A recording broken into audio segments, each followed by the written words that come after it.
ప్రధాని మోదీ నాయకత్వాన్ని తెలంగాణలోని పల్లెపల్లె కోరుకుంటున్నాయి. అందుకు నిదర్శనమే గ్రామ పంచాయతీ ఎన్నికల ఫలితాలని నిర్మల్ జిల్లా బీజేపీ జిల్లా అధ్యక్షులు రితేష్ రాథోడ్ అన్నారు. పంచాయతీ ఎన్నికల్లో నిర్మల్ జిల్లా ప్రజానీకం బీజేపీకి పట్టం కట్టారు. రాబోయే జిల్లా పరిషత్, మున్సిపల్ ఎన్నికల్లో బీజేపీ పార్టీ బలం పెంచుకుంటుందని రితేష్ రాథోడ్ అన్నారు. నిర్మల్ నుండి మరింత సమాచారాన్ని మా ప్రతినిధి Kiran face to face.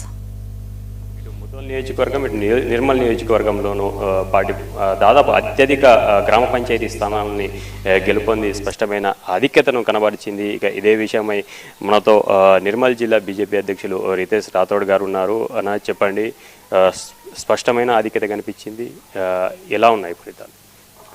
Nirmal జిల్లాలో ముఖ్యంగా మాకు legislative party leader Maheshwar Reddy గారు ఉండడం, మరియు ముధోల్కు రామారావు పటేల్ గారు ఎమ్మెల్యేగా ఆయన గారు నేతృత్వం వహిస్తున్నారు. మరియు ఖానాపూర్ నియోజకవర్గాన్ని నేను చూస్తూ జిల్లాధ్యక్షునిగా ఈ మా నాయకుల వారి సూచనల మేరకు పార్టీ గ్రౌండ్ లెవెల్లో ఏదైతే గ్రౌండ్ లెవెల్లో చూస్తే నిర్మల్ జిల్లాలో ప్రజల ఆలోచన తీరు, వారి ఆలోచన విధానం చూస్తే చాలా గొప్పగా చూడొచ్చు.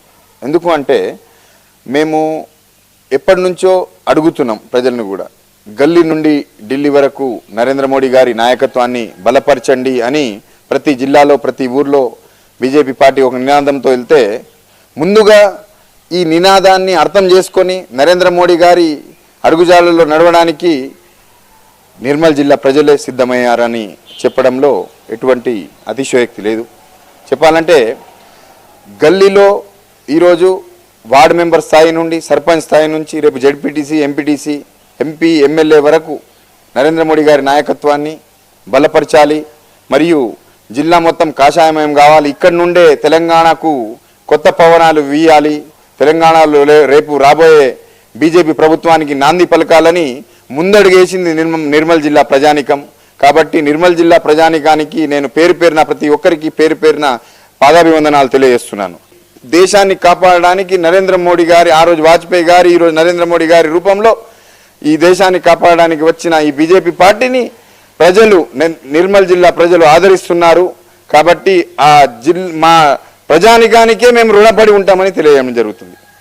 అంటే పార్టీల పరంగా పరోక్ష ఎన్నికలకు సంబంధించి విజయం సాధించారు. ఇక రానున్నది పార్టీల పరంగా పార్టీ గుర్తులతో ప్రత్యక్ష ఎన్నికలు, జెడ్పీటీసీ కావచ్చు, ఎంపీటీసీ కావచ్చు, మున్సిపాలిటీ ఎన్నికలు ఎలా ఉండకపోతుంది బీజేపీ ప్రస్తావం అంటే ఏం చెప్పగలుగుతారు? నిర్మల్ జిల్లా పరంగా చూస్తే నిర్మల్ జిల్లా ప్రజల్లో ప్రవహిస్తున్నది రక్తం కాదు, హిందుత్వం అని స్పష్టంగా అర్థమైన ఈ రిజల్ట్ను చూస్తే అర్థం చేసుకోవచ్చు. నిర్మల్ జిల్లా ప్రజల ఓట్ల సరళిని వాళ్ళు మొన్న గ్రామ పంచాయతీ ఎన్నికలకు కావచ్చు, రేపు రాబోయే ఎంపీటీసీ, జెడ్పీటీసీ ఎన్నికలకు వారి ఓటు సరళిని, వారి ఆలోచన విధానాన్ని చూస్తే నిర్మల్ జిల్లా ప్రజానికంలో ప్రజల్లో ప్రవహిస్తున్నది రక్తం కాదు, హిందుత్వం అన్న విషయంలో ఎటువంటి ఆలోచించాల్సిన విషయం లేదు. ఎందుకంటే వారు ఒకటే స్పష్టమైన వ్యక్తిత్వంతో పోతున్నారు. బీజేపీ పార్టీని అక్కడ ఢిల్లీలో కాదు, ఇక్కడ గల్లీ నుండి ఈ గ్రామ పంచాయతీల నుంచి, జడ్పీటీసీల నుంచి, ఎంపీటీసీల నుంచి బలపరచాలని వారు అనుకుంటున్నారు. దీంట్లో మా నాయకులు, కార్యకర్తలు కూడా పెద్ద ఎత్తున కష్టపడుతున్నారు. గ్రామాల్లో ఏ చిన్న సమస్య వచ్చినా మా నాయకులు అందుబాటులో వెళ్తున్నారు. మాతోని కాని పక్షంలో మా మహేశ్వర్ రెడ్డి గారికి, మా ఎంపీ నగేష్ గారికి వారి సహాయ సహకారాలతో ప్రజలకు అందుబాటులో ఉండి వారి సహాయ సహకారాలు అందించి వారి సమస్యలపైన మేము పోరాటం చేస్తున్నాం. వారి సమస్యల పరిష్కారానికై మేము ముందుకు వెళ్తున్నాం. ఇది తెలంగాణ రాష్ట్రంలో బీజేపీ పార్టీ మోడీ నినాదం ఏదైతే ఉందో, బీజేపీ వాదం ఏదైతే ఉందో క్షేత్రస్థాయిలో గ్రామాల్లో కూడా బలపడుతుందని ఇటు రితేష్ రాథోడ్ గారు చెప్తున్నారు. కెమెరా పర్సన్ రంజాన్తో కిరణ్, 99 టీవీ, ఆదిలాబాద్.